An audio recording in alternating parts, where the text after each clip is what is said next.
everyone, this is Liz and I'm a mindset coach. How you doing today? We are reading Joseph Murphy's The Power of Your Subconscious Mind, and we're up to chapter 13, Your Subconscious and the Wonders of Sleep. You spend about 8 out of every 24 hours, or 1/3 of your entire life, in sleep. This is an inexorable law of life. This also applies to the animal and vegetable kingdoms. Sleep is a divine law, and many answers to our problems come to us when we are sound asleep upon the bed. Many people have advocated the theory that you get tired during the day and that you go to sleep to rest the body, and that a reparative process takes place while you sleep. Nothing rests in sleep. Your heart, lungs, and all your vital organs function while you're asleep. If you eat prior to sleep, the food is digested and assimilated. Also, your skin secretes perspiration, and your nails and hair continue to grow. Your subconscious mind never rests or sleeps. It is always active, controlling all your vital forces. The healing process takes place more rapidly while you are asleep, as there is no interference from your conscious mind. Remarkable answers are given to you while you sleep. Why we sleep? Dr. John Bigelow, a famous research authority on sleep. Dr. John Bigelow, The Mystery of Sleep, New York and London, Harper Brothers, 1903, demonstrated that at night while asleep, you receive impressions showing that the nerves of the eyes, ears, nose, and taste buds are active during sleep, and also that the nerves of your brain are quite active. He says that the main reason we sleep is because the nobler part of the soul is united by abstraction to our higher nature and becomes a participant in the wisdom and foreknowledge of the gods. Dr. Bigelow states also, the results of my studies have not only strengthened my convictions that the supposed exemption from customary toils and activities was not the final purpose of sleep, but have also made clearer to my mind the conviction that no part of a man's life deserves to be considered more indispensable to its symmetrical and perfect spiritual development than the while he is separated from the phenomenal world in sleep. Prayer, a form of sleep. Your conscious mind gets involved with vexations, strife, and contentions of the day, and it is very necessary to withdraw periodically from sense evidence and the objective world, and commune silently with the inner wisdom of your subconscious mind. By claiming guidance, strength, and greater intelligence in all phases of your life, you will be enabled to overcome all difficulties and solve your daily problems. This regular withdrawal from sense evidence and the noise and confusion of everyday living is also a form of sleep, i.e., you become asleep in the world of the senses and alive to the wisdom and power of your subconscious mind. Startling effects of sleep deprivation. Lack of sleep can cause you to become irritable, moody, and depressed. Amen. Dr. George Stevenson of the National Association for Mental Health says, I believe it can safely be said that all human beings need a minimum of 6 hours sleep to be healthy. Most people need more. Those who think they can get along on less are fooling themselves. Medical research scholars investigating sleep processes and deprivation of sleep point out that severe insomnia has preceded psychotic breakdown in some instances.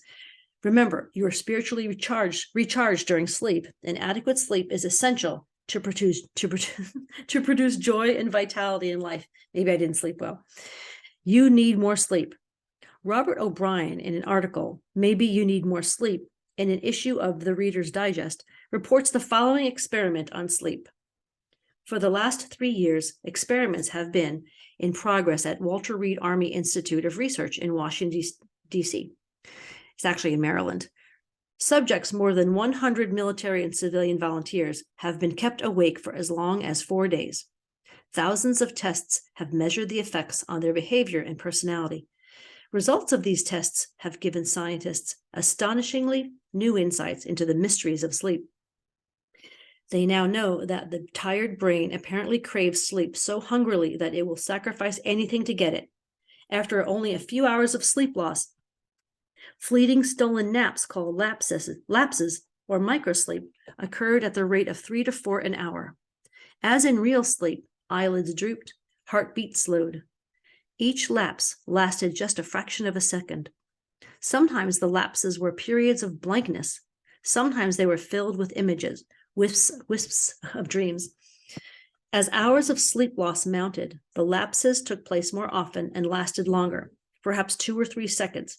Even if the subjects had been piloting an airliner in a thunderstorm, they still couldn't have resisted microsleeps for those few priceless seconds. And it could happen to you, as many who have fallen asleep at the wheel of a car can testify. Oh, yes. Another startling effect of sleep deprivation was its attack on human memory and perception. Many sleep-deprived subjects were unable to retain information long enough to relate it to the task they were supposed to perform. They were totally befuddled in situations requiring them to hold several factors in mind and act on them, as a pilot must when he skillfully integrates wind direction, airspeed, altitude, and glide path to make a safe landing. Sleep brings counsel. A young lady in Los Angeles who listens to my morning radio talks told me that she had been offered a lucrative position in New York City at twice her present salary. She was wondering whether to accept or not and prayed prior to sleep as follows, quote, "The creative intelligence of my subconscious mind knows what is best for me. Its tendency is always lifeward, and it reveals to me the right decision, which blesses me and all concerned. I give thanks for the answer which I know will come to me," unquote. She repeated this simple prayer over and over again as a lullaby prayer prior to sleep. And in the morning, she had a persistent feeling that she should not accept the offer. She rejected the offer, and subsequent events verified her inward sense of knowing, because the company went bankrupt in a few months following their offer of employment to her. The conscious mind may be correct on the facts objectively known, but the intuitive faculty of her subconscious mind saw the failure of the concern in question and prompted her accordingly. Saved from certain disaster. I will illustrate how the wisdom of your subconscious mind can instruct you and protect you relative to your request for right action as you go to sleep. Many years ago, before the Second World War, I was offered a very lucrative assignment in the Orient, and I prayed for guidance and the right decision as follows, quote, "Infinite intelligence within me knows all things, and the right decision is revealed to me in divine order. I will recognize the answer when it comes," unquote. I repeated this simple prayer over and over again as a lullaby prior to sleep. And in a dream came the vivid realization of things to come 3 years hence. An old friend appeared in the dream and said, "Read the headlines, do not go." The headlines of the newspaper which appeared in the dream related to war and the attack on Pearl Harbor. Occasionally, the writer dreams literally the aforementioned dream. Occasionally the writer dreams literally. The aforementioned dream was undoubtedly a dramatization of the subconscious mind, which projected a person whom I trusted and respected. To some, a warning may come in the form of a mother who appears in a dream. She tells the person not to go here or there, and the reason for the warning. Your subconscious mind is all wise. It knows all things. Oftentimes, it will speak to you only in a voice that your conscious mind will immediately accept as true. Sometimes your subconscious will warn you in a voice, which sounds like that of your mother or some loved one, which may cause you to stop on the street. And you find, if you had gone another foot, a falling object from a window might have struck you on the head. My subconscious mind is one with the universal subconscious, and it knew the Japanese were planning a war, and it also knew when the war would start. Dr. Rhine, director of the Department of Psychology of Duke University, has gathered together a vast amount of evidence showing that a great number of people all over the world see events before they happen, and in many instances are therefore able to avoid the tragic event, which was foreseen vividly in a dream. The dream which I had showed clearly the headlines in the New York Times about 3 years prior to the tragedy of Pearl Harbor. In consequence of this dream, I immediately canceled the trip as I felt a subconscious compulsion to do so.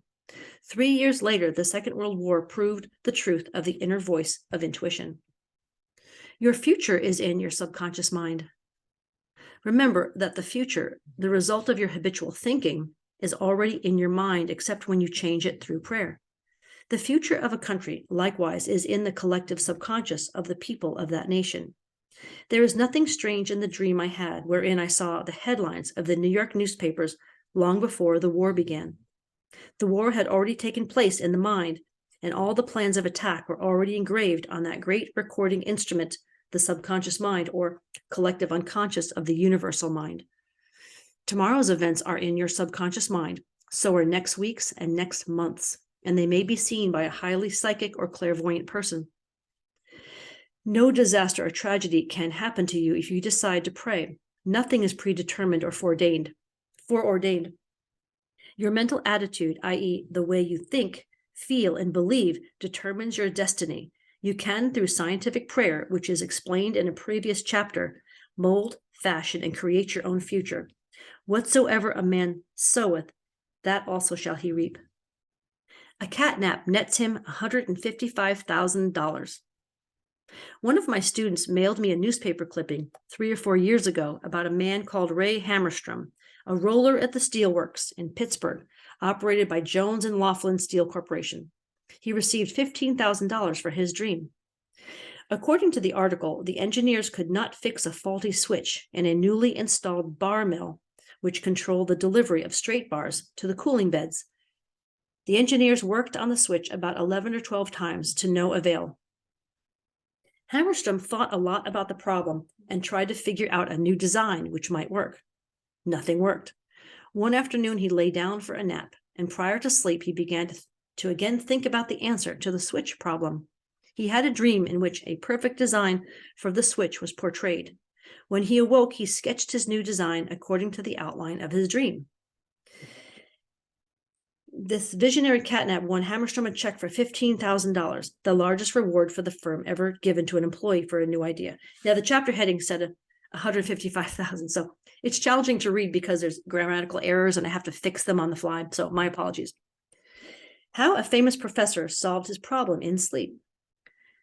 Dr. H.V. Helprecht, professor of Assyrian at the University of Pennsylvania, wrote as follows. One Saturday evening, I had been wearying myself in the vain attempt to decipher 2 small fragments of agate, which were supposed to belong to the finger rings of some Babylonians. About midnight, weary and exhausted, I went to bed and dreamed the following remarkable dream. A tall, thin priest of Nippur, about 40 years of age, led me to the treasure chamber of the temple, a small, low-ceilinged room without windows, while scraps of agate and lapis lazuli lay scattered on the floor. Here he addressed me as follows. The 2 fragments which you have published separately on pages 22 and 26 belong together and are not finger rings. The first 2 rings served as earrings for the statue of the god. The 2 fragments you have are the portions of them. If you will put them together, you will have confirmation of my words. I awoke at once. I examined the fragments and, to my astonishment, found the dream verified. The problem was then at last solved. This demonstrates clearly the creative manifestation of his subconscious mind, which knew the answer to all his problems. How the subconscious worked for a famous writer while he slept. Robert Louis Stevenson, in one of his books, Across the Plains, devotes a whole chapter to dreams.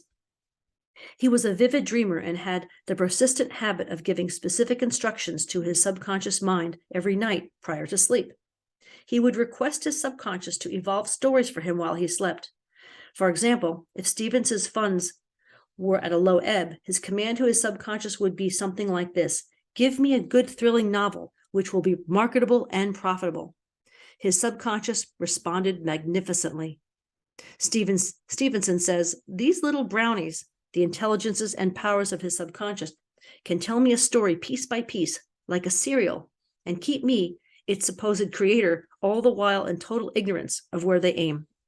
And he added, that part of my work which is done when I am up and about, while he's consciously aware and awake, is by no means necessarily mine, since all goes to show that the brownies have had a hand in it even then. Sleep in peace and wake in joy. To those who suffer from insomnia, you will find the following prayer very effective. Repeat it slowly, quietly, and lovingly prior to sleep. My toes are relaxed. My ankles are relaxed. My abdominal muscles are relaxed. My heart and lungs are relaxed. My hands and arms are relaxed. My neck is relaxed. My brain is relaxed. My face is relaxed. My eyes are relaxed. My whole mind and body are relaxed. I fully and freely forgive everyone, and I sincerely wish for them harmony, health, peace, and all the blessings of life. I am at peace. I am poised, serene, and calm. I rest in security and in peace. A great stillness steals over me, and a great calm quiets my whole being as I realize the divine presence within me. I know that the realization of life and love heals me. I wrap myself in the mantle of love and fall asleep, filled with goodwill for all. Throughout the night, peace remains with me, and in the morning I shall be filled with life and love. A circle of love is drawn around me. I will fear no evil, for thou art with me. I sleep in peace, I wake in joy, and in him I live, move, and have my being. Summary of your aids to the wonders of sleep. If you are worried that you will not wake up on time, suggest to your subconscious mind prior to sleep the exact time you wish to arise, and it will awaken you. It needs no clock. Do the same thing with all problems. There is nothing too hard for your subconscious. Your subconscious never sleeps. It is always on the job. It controls all your vital functions. Forgive yourself and everyone else before you go to sleep, and healing will take place much more rapidly. Guidance is given you while you are asleep, sometimes in a dream. The healing currents are also released, and in the morning you feel refreshed and rejuvenated. When troubled by the vexations and strife of the day, still the wheels of your mind and think about the wisdom and intelligence lodged in your subconscious mind, which is ready to respond to you. This will give you peace, strength, and confidence. Sleep is essential for peace of mind and health of body. Lack of sleep can cause irritation, depression, and mental disorders. You need 8 hours of sleep. Medical research scholars point out that insomnia precedes psychotic breakdowns. You are spiritually recharged during sleep. Adequate sleep is essential for joy and vitality in life. Your tired brain craves sleep so hungrily that it will sacrifice anything to get it. Many who have fallen asleep at the wheel of an automobile can testify to this. Oh, yes. Many sleep-deprived people have poor memories and lack proper coordination. They become befuddled, confused, and disoriented. Sleep brings counsel. Prior to sleep, claim that the infinite intelligence of your subconscious mind is guiding and directing you. Then watch for the lead which comes, perhaps on awakening. Trust your subconscious completely. Know that its tendency is always lifeward. Occasionally, your subconscious answers you in a very vivid dream and a vision in the night. You can be forewarned in a dream in the same way as the author of this book was warned. Your future is in your mind now, based on your habitual thinking and beliefs. Claiming infinite intelligence leads and guides you, and that all is good is yours, and your future will be wonderful. Believe it and accept it. Expect the best, and invariably the best will come to you. If you are writing a novel, play, or book, or are working on an invention, speak to your subconscious mind at night and claim boldly that its wisdom, intelligence, and power are guiding, directing, and revealing to you the ideal play, novel, book, or revealing the perfect solution, whatever it may be. Wonders will happen as you pray this way.